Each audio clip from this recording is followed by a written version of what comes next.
Hello and welcome back to another episode of Let Loose with Moose. Today I have the part-time doctor, full-time crypto DJ and Mughal here with me. Hi Mughal, how are you doing? I'm good, thank you. Thank you for having me. No, thank you so much for coming on. So maybe you can start off with a self-introduction and the background. Yeah, absolutely. My name is Waj or Wajahat. Surname is Mughal. I work as a doctor at the moment, but I am trying to transition slowly into working full time in crypto. Kind of working both at the moment at the same time, which is a bit tricky. Damn. But yeah, I do a lot of content creation, predominantly on YouTube and on Twitter. I also have my own newsletter, and I work for part time at a variety of different DeFi companies as well. Nice. So it's actually pretty cool to have an actual doctor in this space. I mean, I don't know any, you're the first guy that I know. How did you go from being an actual doctor to being in crypto? Yeah, it's a good question. And to be fair, there are actually a few kind of people in the medical space, like on crypto Twitter now, which is nice to see. My story really starts from when I was in medical school. I think just whilst I was in medical school, I think I just developed an interest for personal finance and investing. I think one thing that doctors are really bad at is money. For some reason, they're great at treating patients, but are really bad at managing their money. And it's something that we just never ever get taught about. We never really talk about the financial aspect because obviously with the role that we do, it's all about the patient and kind of never about anything else really. And I think just whilst I was in medical school, I did develop this interest in kind of investing, kind of building wealth, especially for the long term.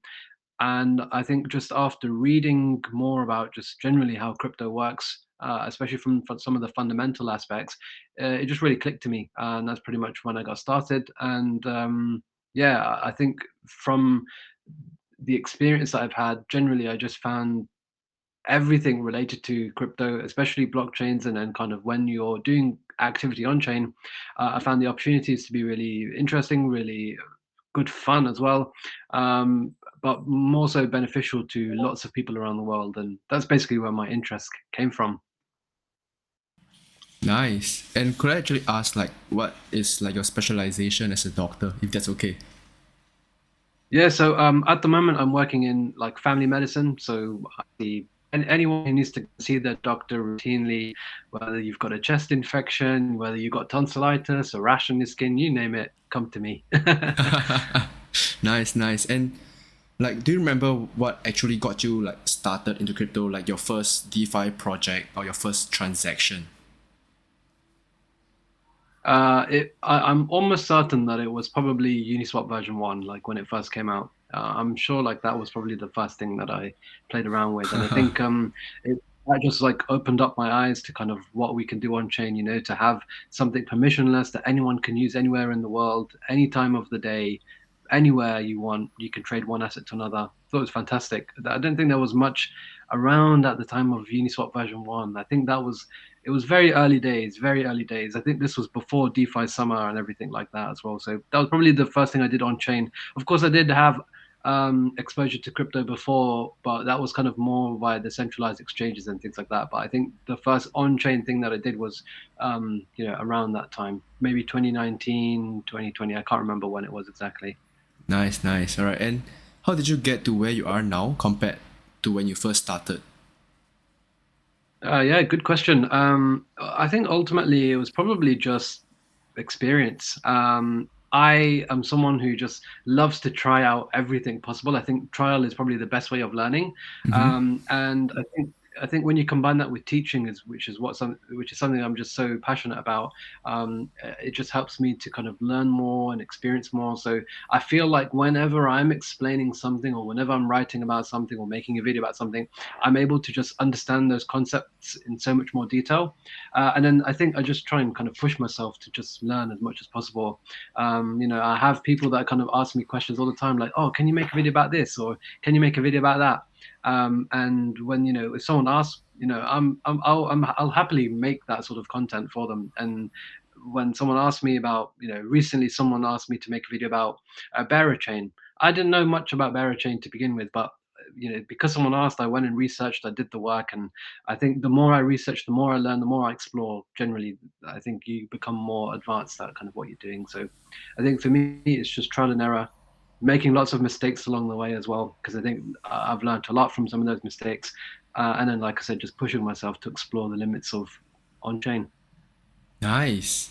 That's really nice, man. Like, so you just focus on the topic and then you dive into what you want to look forward on the research on, and then you create a content about it. Is that Yeah, right? yeah, yeah. Like, yeah. Like, I want to make sure that the content that I make is like as good as possible, and kind of I try and avoid bias. Of course, there is going to be some bias in there, but I try and basically give people an overall picture of some of the stuff that I make content about. So if you for people who follow me on Twitter or follow me on YouTube, you will see that some of the things that I do are kind of really in depth. Especially some of the deep dive videos and things like that. Mm-hmm. They're like 45-minute long videos. Like, I know that we're in the 21st century, and in 2023 everyone's got a 10-second attention span, but I think this is just something that's a little bit different to what's out there at the moment. There isn't really people doing deep dive content, much. There is a bit on crypto Twitter for sure, but certainly not on YouTube. And I think I pride myself in kind of making the best, most in-depth guide, on these protocols and blockchains and ecosystems as well as I can anyway.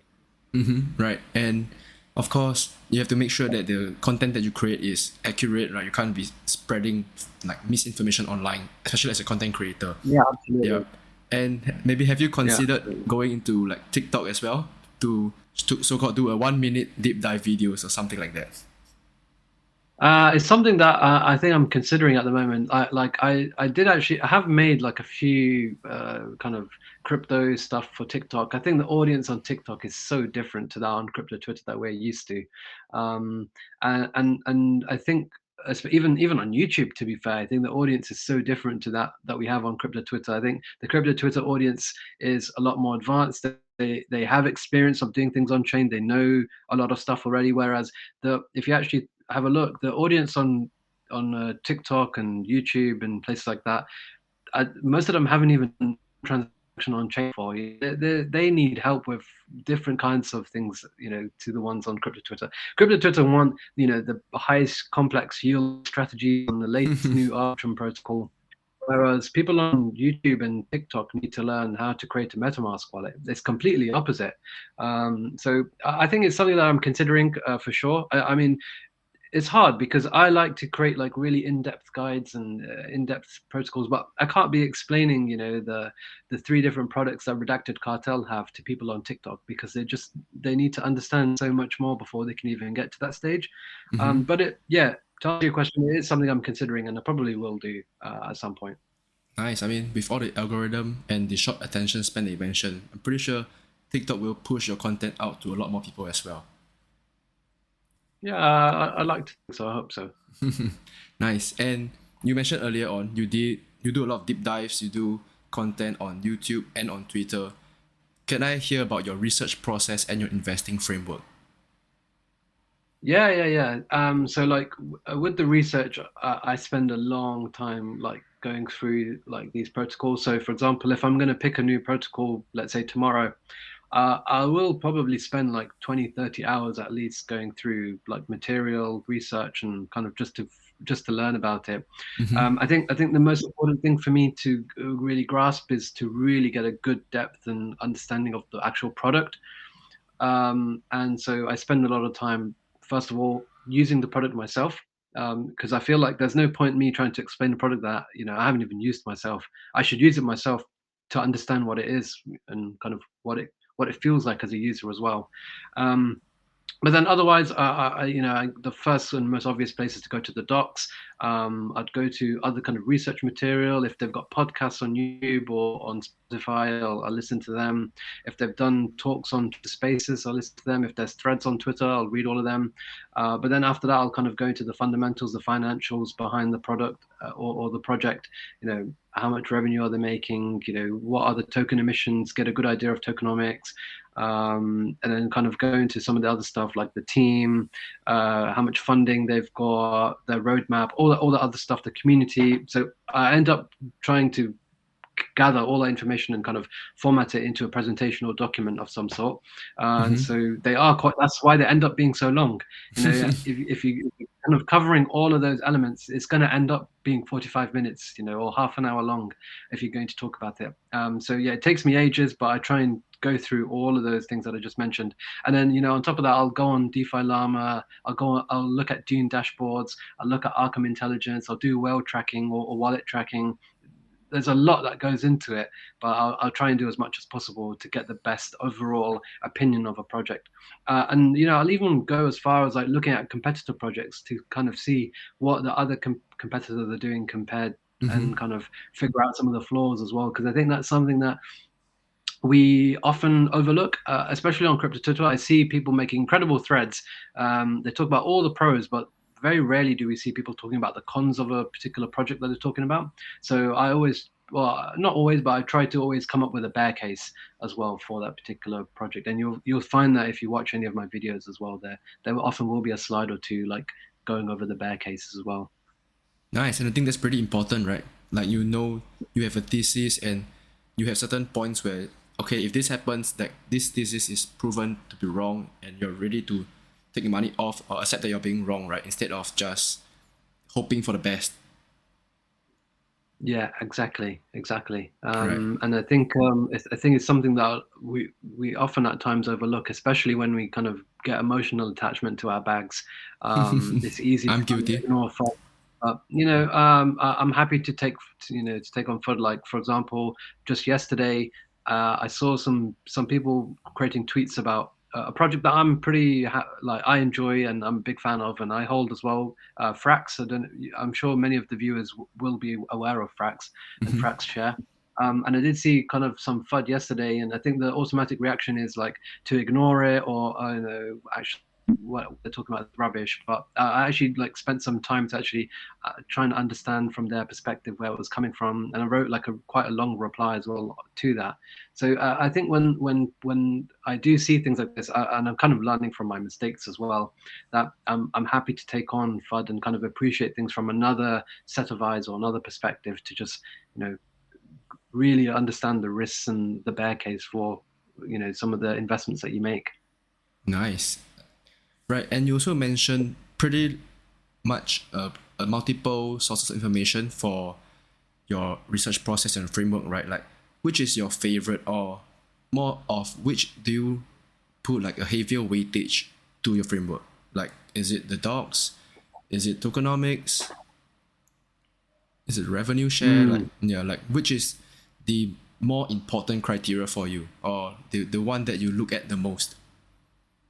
I think the thing that I look at the most is the product. Like if the product is not good, like there's no point in me even looking anymore.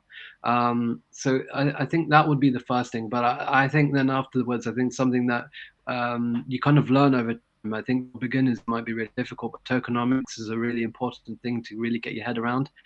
We have so many different token models and different token emissions and all sorts of things. And I think getting your head around kind of which ones are good and which ones are not good is difficult. I think one of the things that you can find is that a project can be amazing, really nice product, earns a lot of fees, but then the token emissions are horrible, and Mm-hmm. they've got 1% circulating supply, 99% locked supply, owned by a certain number of wallets, and you get dumped on. So I think tokenomics is an underrated one, but I think the most important one is the product itself.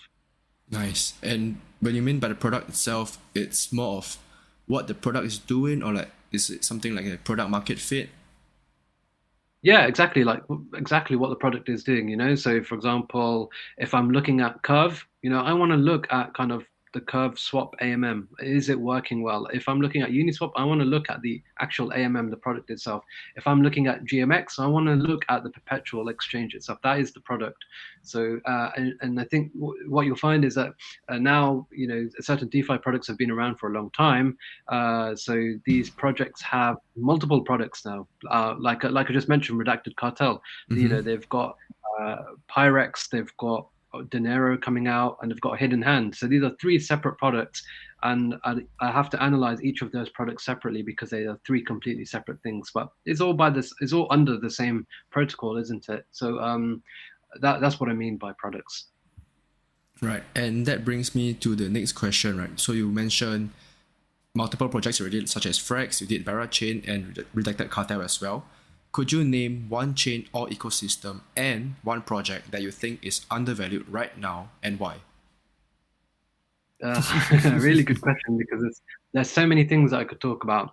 Um, I think in terms of chains, I love everything to do with Ethereum. So anything related to Ethereum, I'm a big fan of. Whether that's Arbitrum, Optimism, the new base chains, and all these other new layer twos. We've got zk Sync, zk EVM. I think anything related to Ethereum, I'm a big fan of. I think in terms of like an ecosystem, I think. Um, it's hard to say. I think there's a category of DeFi that I think is quite underrated at the moment, and that's the options space. Mm-hmm. Um, very low TVL, and there are a number of like new protocols coming out like every other week in the option space. But for some reason, options are not doing very well still. All the option products or option DeFi protocols have like less than 100 million market cap, less than 30 mil TVL or 50 mil TVL. So they are very small, but I think it's a growing thing, and I think it probably will grow quite a lot in the next few years. In terms of projects, I think there's one that I'm kind of working alongside, which is Y2K Finance. Mm-hmm. It's a favorite of mine. I use it every single week. I use the product every single week. I think that's super underrated. One of a kind, really. Right, and like, do you like use Y2K like to hedge against the vaults, or what do you do with it every week? Um, Yeah, so so I use Whitec every week. I am a fan of selling insurance, so I don't really hedge. I'm more on the other side of things, and I think it's a lovely way to make passive income. Nice. So you mentioned that the options market is like extremely small, and I just thought about the perp dexes, right? Like, why are perp dexes like GMX and Gains doing so well, but options are not doing that well? Like, for example, Premier, Dopex. Why do you think so? I think the first reason is that perps are just easy to use. Like there's there's not it's not complicated. There's only two options. You can either go up or you can go down. You can go long or you can go short. There's not much more to it. Whereas with options, they can get really complicated. And I think with options, like the education aspect is probably what limits people from kind of using them. Even myself, like I was like a year ago. I wasn't really too familiar with options, but over the last 12 months, I've tried to kind of learn as much as I possibly can, and I think it does take a lot of learning. Someone like me, I mean, to be honest, I don't have much of a financial background other than kind of what I've taught myself over the years, Mm-hmm. and I think the same goes for many other people, like in crypto. You don't get taught about kind of what options are and how they work because they work in such a different way as well. It's not like with an option, you're not actually buying an asset, you're just buying a contract. And getting your head around kind of how options work and some of the different strategies is so much more. There's so much more to it than just going on GMX, connecting your wallet, going long or going short. So I think that's probably one of the reasons why. I think probably maybe some of the user interface and user experience hasn't been the best to begin with, but I do think that is improving now. And certainly, if you go to any of the kind of main option players around, whether that's Dopex, Premier, Lyra, or kind of any of the other ones, I think the option experience is much better. Even Ribbon and the new protocol as well, like it's much better now. But I think that was another aspect. And then I think there has been for a long time kind of low liquidity. So if there isn't good liquidity or if there's fragmented liquidity, it just makes trading options a lot more difficult. But again, it is improving now, and we're seeing liquidity increase, month by month across most of the option protocols. And then we're getting kind of more protocols come building, and so more protocols means more competition, which means more innovation. So things are getting better. It will take time, but yeah, I think once we get more education out there, I think we'll see plenty more people using options regularly. Nice. Yeah. So you think that the major issue is the education, that people are not well educated enough to know how to properly play with options, right? I mean, the Yeah, TradFi yeah, options market is huge, but maybe these people are not in the same markets as us in crypto, which is why maybe yeah. there's this lack of a demand or people playing with it. Yeah, yeah. I think it will take a bit more education. We need better kind of user experience and user interface. Like Robinhood was really famous for kind of how Mm-hmm. easy it was bringing options to retail, but we don't really have that in DeFi just yet. Like a literally a Robinhood type experience. It's getting there. Don't get me wrong. Some of the like, for example, I like to use Lara from time to time, and the interface is amazing and it's so easy to use and everything's so clear and you can see exactly how much profit you're making and exactly kind of when you would lose money, etc. So I think the interfaces are getting better, but they still need more work. And then I think with better liquidity as well, things will get better. So there's a few things that they need to work on, but generally I find the whole option space is quite undervalued, and I think it will get better over time, but it will just take some more time. Right. And do you have a pick yet for who you might think is gonna be the winner? No. Uh, I think there might be multiple winners. I think there'll be multiple winners. So the ones that we just mentioned already are some of the good ones. Mm-hmm. Um, I think even something like Y2K Finance, you know, their products are actually options as well. So I'd like to see them do well. But I think uh, whoever is able to tackle the liquidity problem best is going to do well. So I think anyone who's able to figure out that problem, you know, who is going to be able to capture that liquidity, they'll do well. And I think those are the ones that are going to be the winners. Nice. Right. And now that we've sort of been in an uptrend for the pretty short term, the past one week or so, 2 weeks. What are your thoughts on the markets for the rest of the year? Like we've been pretty bearish for the first half of 2023. The sentiment has Yeah. been flipping around pretty fast, pretty recently. So I want to hear your thoughts about that. For where do you see us going for the second half of the year? I think it's hard to know. I think a lot of it kind of also depends on what's going on in equities, what's going on in the kind of general macro. It's nice to see that inflation is coming down. Well, I think a lot of it, what Jerome Powell's going to do.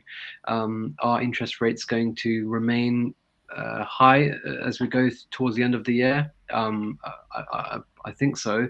I don't think that there's going to be much change in regards to that. And I think because of that, it wouldn't surprise me if the market just kind of went sideways. I think probably still range bound to some extent. So, and I think Bitcoin's kind of in this kind of range between, I don't know, 18, 20K and 32K. So, I would, if I had to bet on it, I would say that we're most likely going to go sideways. Ultimately, of course, I have no idea. It could go up, it could go down. Yep. Um, uh, I'd like to think that the bottom of the market is in already, and I think it would be uh, crazy if we were to hit new lows. I wouldn't mind, of course, because that means cheaper prices. Mm-hmm. But I think I'm just leaning towards kind of going sideways for the time being, especially as we go towards the end of the year, unless something drastic happens again. You know, and we've seen kind of a lot of FUD going on around with some of these centralized exchanges, whether that's Binance or Coinbase, the SEC. I have no idea what's going to happen, but I think one thing for sure is that things will get better. Whether it takes 1 year, whether it takes 2 years, I think eventually, you know, the innovation that's coming out of the space at the moment will be priced in. At the moment, I think things are incredibly undervalued, actually. But like I said, I think things will probably go sideways for a long time, and that's great for a farmer like me because I love farming, and I think in a sideways market, you're maximizing your passive income. I say passive; it's kind of active, I guess, because you're kind of monitoring your position still quite regularly. Yeah. But yeah, I'm a farmer, and I think I would be happy if it. I'd be happy in all circumstances. If we go sideways, I'm happy because I'm farming. If we go down, I'm happy because cheaper prices. If we go up, my bags go up. So all three, I actually don't mind. It's a win-win-win for you. Yeah, yeah, yeah. What do you think? What do you think is going to go on with the market? Man, I don't know, man, but I don't feel like it's a good time to short right now. Like that's my personal take. People were pretty Yeah, bearish previously, but I just feel like the risk reward to short right now isn't really there. I mean, I've been yeah, holding spot positions for pretty much the entire year so far. Not really been yeah. actively trading, but yeah, that's my sentiment. And similar to yours, I gave this same thoughts on the previous episodes. I do think we're gonna go pretty sideways or maybe a little bit upwards for the second half of the year. And of course, Hmm. we have the halvening in 2024, which so far has been proven to kickstart the up only cycle. Yeah, yeah. I mean, it will be exciting if that is the case, and certainly gives us all enough time to continue to accumulate. I think we still got what 9 months left until the halvening. About So there, yeah.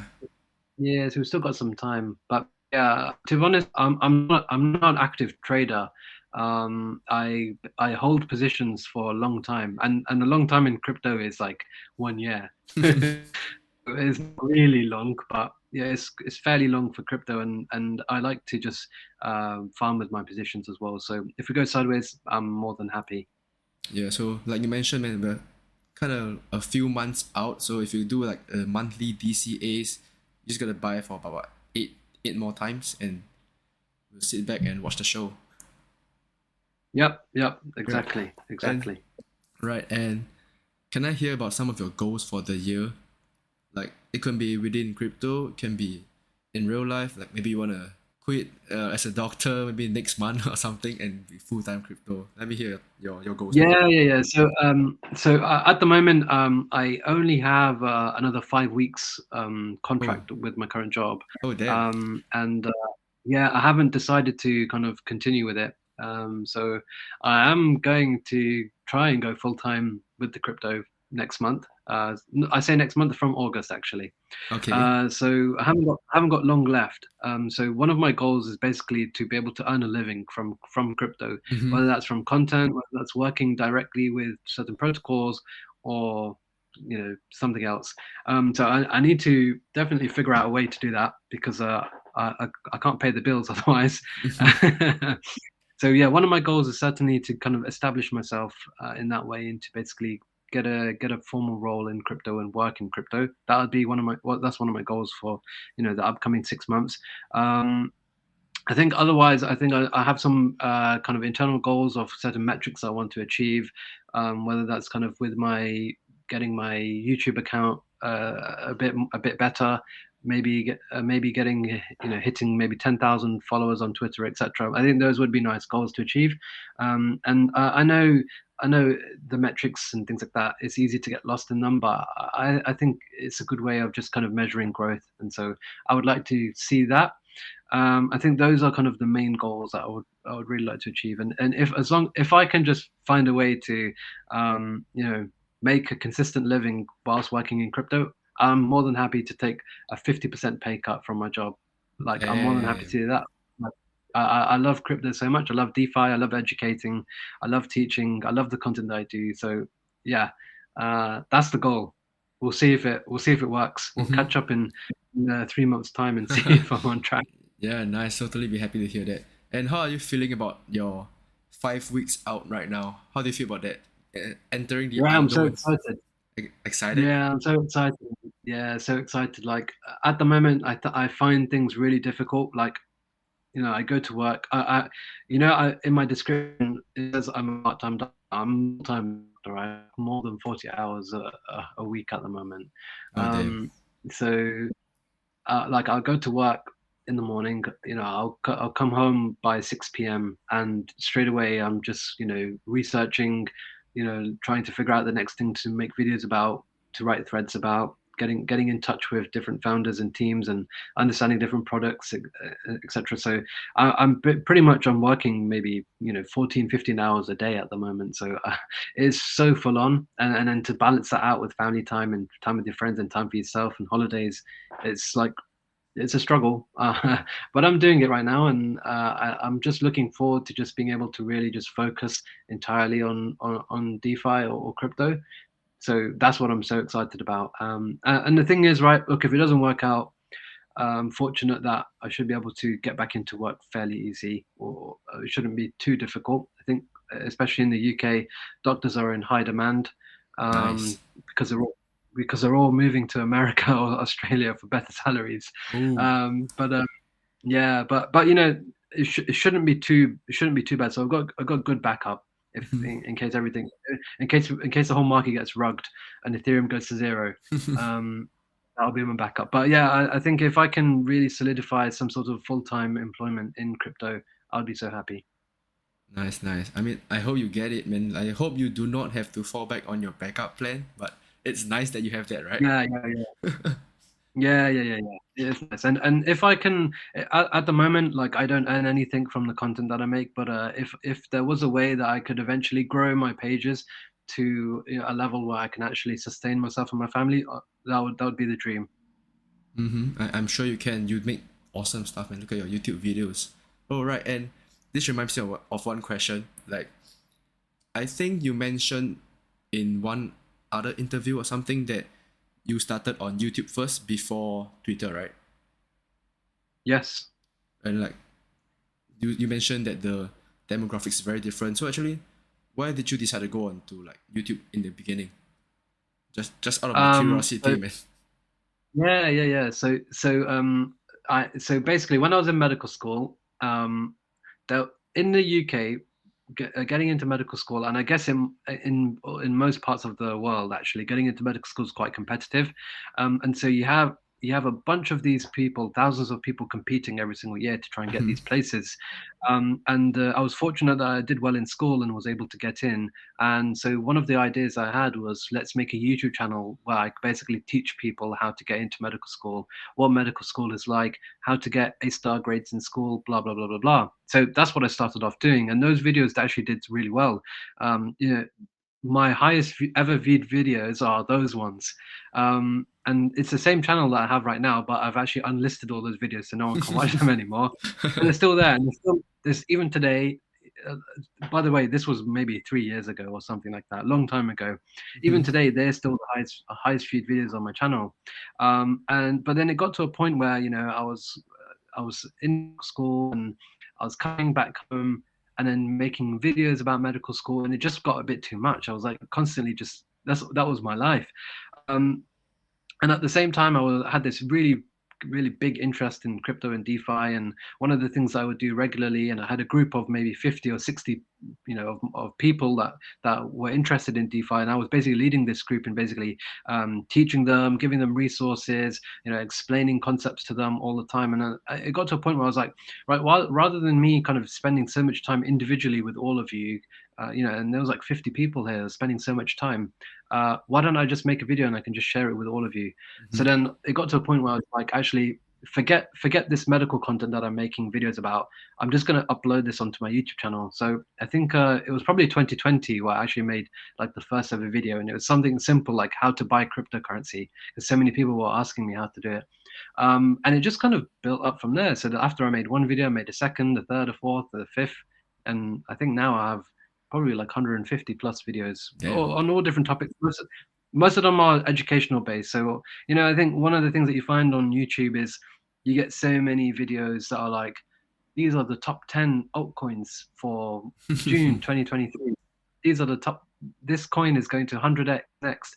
You get so many videos like that. But my videos weren't actually like that to begin with. They were more like, what is proof of stake and how does proof of stake work? Um, it was like kind of fundamental stuff, and then I did started to kind of broaden out and do more tutorial kind of videos showing you how to yield farm, how to provide liquidity. There were like tutorials I'd record on screen and explain step how to do it, how to bridge from one network to another. They're very educational based stuff. And so yeah, it just came from there and just carried on from that, and I just really enjoyed the whole aspect of being on camera and explaining. And I think maybe part of it comes from like I've always been doing teaching even when I was in medical school. As a doctor, I have medical students with me, so I do a lot of teaching. I guess maybe part of it comes from just my passion for teaching and educating. So maybe that transitions into crypto. Like I like teaching people about how to do these different strategies. I have a series called Farms of the Month where I showcase Mm-hmm. different farming Yeah. opportunities every month. I like to teach these deep dives and things like that. So I think part of it comes from there, but that's basically the origin story. I started off as a medical YouTuber that just ended up quitting and transitioning into crypto. Nice, nice. And I think also it's nice to see how your content evolves through the years, right? Like at that point of time in the beginning, more people who are pretty new to crypto are looking for the how to purchase crypto, what is proof of stake kind of videos, right? Those were very popular at that point of time. And then now where Yeah. most people are more Well, familiar, we're looking into like what you're doing now, the deep dives of certain projects. They are more educated and learn more about certain projects with like kind of diving into the micro level now. yeah, definitely. Like I'm looking like my first videos were I'm just literally looking right now like proof of stake crypto explained, why synthetic assets are amazing, why we all need hardware wallets, what is yield farming, how to bridge this and that. So there was a lot of that sort of stuff. Then I started kind of transitioning into different strategies and showcasing different tutorials. I made videos like ages ago, like what are NFTs and things like that. So yeah, it's actually really nice to actually look back at it. It's kind of like a personal like development tool as well, where I can Mm-hmm. see kind of how my content has changed over time, and I think it has improved a lot.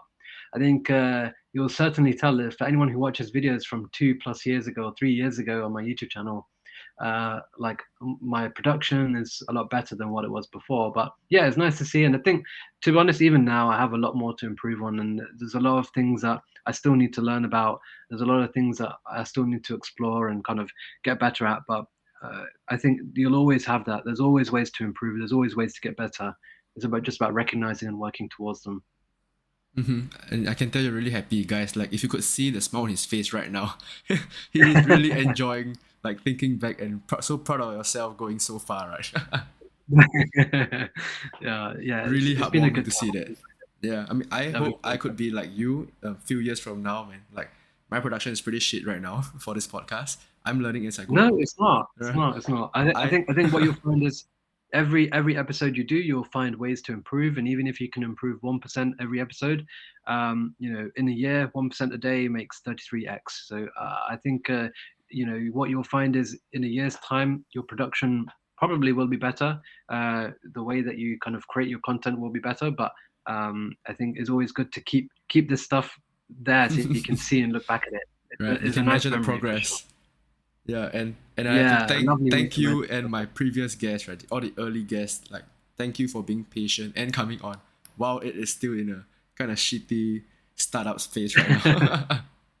Don't say that. Don't say that. It's really good. I mean, I've watched most of your podcasts already. Oh, thank you. I watched the other one with the calculator guy Steven, Mm-hmm. just the other day, and I watched especially because some of the guests I'm familiar with on crypto Twitter anyway. So and I've actually noticed that every episode like something has improved, whether it's the mic, the audio, something has improved, and so it's really good. So I think carry it on, and I think in 50 episodes down the line, you're gonna have 10,000, maybe 100,000 subscribers. Hopefully, uh, I think it's gonna go a long way.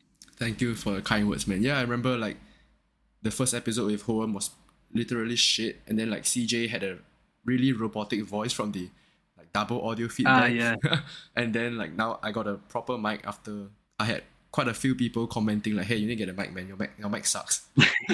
Yeah. So yeah, I mean, thank you so much, and I try not to keep this too much about myself, man. It's all about you. So yeah, let's get back to topic. You kind of shared your daily routine already about just doctor's office and crypto work and sleeping. So I'm not yeah. sure if this is going to be a relevant topic. I hope so. Like, what are your hobbies outside of crypto and Yeah, working I think as a it's to doctor? have. It's good to have lots of hobbies. I think some of the things that I'm interested in are like personal development. I Mm-hmm. think whether that's like your critical thinking or kind of just overall health and well-being. So I'm interested in all those aspects. I think I do like to do things for fun as well. Of course, I love traveling. Just went on two Nice. trips in the last I'm a big fan of sports, especially things like Formula One and football. For any F1 fans out there, you can always have a chat with me about F1. Um, Lots of things really. I love reading books. Oh, So nice. if you've got any book recommendations as well, I'm happy to pick them up. I'll order one on Amazon today and I'll start reading tomorrow. So yeah, lots of things I like to do. Try and fit it in throughout the week as often as I can. Damn, your hobbies are like so wholesome and educational in itself. Not always, what I mean, I guess like I like to relax. I have a PS5, so I will jump on that and play video games and things like that from Nice. time to time. Nice, nice. You got to relax as well. Yeah, I mean, for some people, reading is relaxing, right? Like learning Yeah, something yeah, on the I side love is it. relaxing for some Yeah, people. I mean, I don't know, yeah, definitely, right? definitely, definitely. Yep, and I'm approaching the end of this. Is there anything that you want to touch on before we close this up? I think for people watching who are kind of new to crypto or kind of haven't experienced much, I think the best thing to do is basically get on chain. Get $10 of Ethereum or $20 of Ethereum. You don't need much at all, but get that on chain, get it on Arbitrum or one of the cheap kind of layer twos, and just play around with lots of the different applications. I tell people time and time again, the more time you spend learning about how these different markets and different applications work, whether it's lending markets, options, perps, secure, you name it, insurance. There's so many different things that we have on chain right now. Just spend time, practice, learn. you know yes, you might spend a few dollars in gas fees here and there, but the learning it out of it is going to be so beneficial. And who knows, you might, some of the stuff that you do, you might be eligible for an airdrop or something like that in future. But I think more importantly, just the more time you spend on chain, the more you learn and the more opportunities you'll find later on. And I think for me anyway, one of the number one things in crypto that I enjoy is stablecoins. So I think for people who, especially for those who live in kind of less economically developed countries, stablecoins offer some of the best kind of ways to hold your value. Especially if you come from like a high inflation country, whether that's Argentina, Turkey, Lebanon, even like my ethnicity is Pakistani, so people in Pakistan, like if you have access to kind of being on chain, stable coins are one of the ways that you can kind of protect yourself. And then when you utilize some of these really innovative protocols that we have on chain, you're actually able to kind of control your finances, control your future. And I think one of the great things that crypto is for everyone, anywhere you live around the world, 24/7, there will be a market for you. So yeah, that's basically the last thing that I'd like to say. Nice, and that's really nice to hear, man. Except that maybe if you want to get on Ethereum, $10 can get you maybe one and a half transactions if you're lucky. Yeah, I mean, Yeah. if you're lucky right now, but just wait till like the bull market starts, you'll be paying $100 gas fees again. Again, right? And okay, Yeah, yeah. Just to wrap this up, what is your biggest takeaway from crypto? yeah, I think literally just what I said. Really? Like stable coins are my favorite one, probably my favorite part of crypto and DeFi. And there's so many kind of new stablecoin products and ecosystems. I mean, the whole curve wars is all around stablecoins now as well. So I love everything to do with stablecoins, and I think my biggest takeaway is like the more time you spend on chain, the better you're going to get, and Mm-hmm. the more opportunities you'll find as well. Nice, and that is pretty similar to what Steven mentioned the last episode as well. Like, really got to get your hands dirty, click around, play around with things to actually learn better. Yeah, best way to learn. Best way to learn for sure. Agree, totally agree, man. All right, and one last question for you. Could you give me like three names for the guest nominations for the podcast? I was thinking about this before, and I was thinking and thinking. I was like, who could I pick? I Uh think huh. one of my favorite researchers on crypto Twitter. He's so underrated. I mean, he works for Bankless, he works for Blockmates and Cryptonory, and it's 563 DeFi. Um, Okay. Honestly, one of the best researchers I've encountered, and one of the smartest people that I've found on crypto Twitter, and so underrated. I don't know how the guy doesn't have 20,000 or 50,000 like followers. Yeah, I think it's just a matter of time, really. But Mm-hmm. um, that's one of my favorite accounts.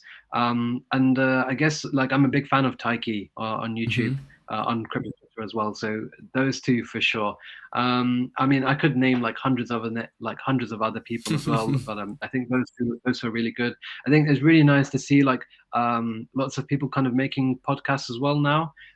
So like one thing that I tune into every day almost is Leviathan News.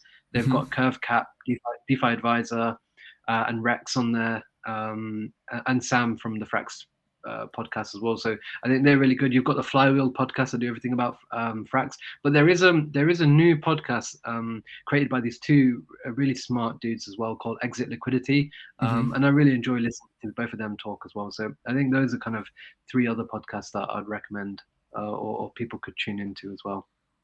Right, nice. Thank you so much for sharing. I think you appeared on the Leviathan news, right?